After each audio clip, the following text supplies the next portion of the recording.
सोम प्रदोष व्रत कथा के अनुसार एक नगर में एक ब्राह्मणी रहती थी। उसके पति का स्वर्गवास हो गया था। उसका अब कोई आश्रयदाता नहीं था, इसलिए प्रातः होते ही वो अपने पुत्र के साथ भीख मांगने निकल पड़ती थी।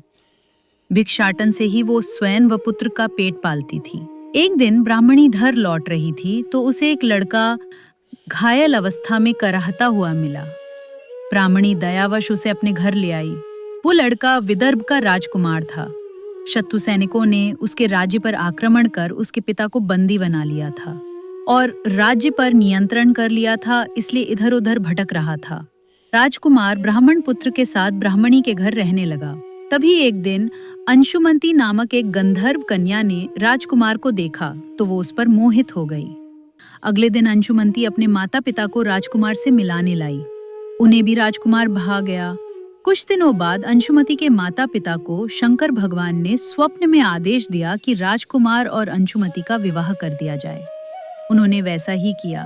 ब्राह्मणी प्रदोष व्रत करती थी। उसके व्रत के प्रभाव और गंधर्वराज की सेना की सहायता से राजकुमार ने विदर्भ से शत्रुओं को खदेड़ दिया और पिता के राज्य को पुनः प्राप्त कर आनंद पूर्वक रहने लगा। राजकुमार ने ब्राह्मण पुत्र को अपना प्रधानमंत्री बनाया। ब्राह्मणी के प्रदोष व्रत के महात्म्य से जैसे राजकुमार और ब्राह्मण पुत्र के दिन फिरे, वैसे ही शंकर भगवान अपने दूसरे भक्तों के दिन भी फेरते हैं। अतः सोम प्रदोष का व्रत करने वाले सभी भक्तों को ये कथा अवश्य पढ़नी अथवा सुननी चाहिए।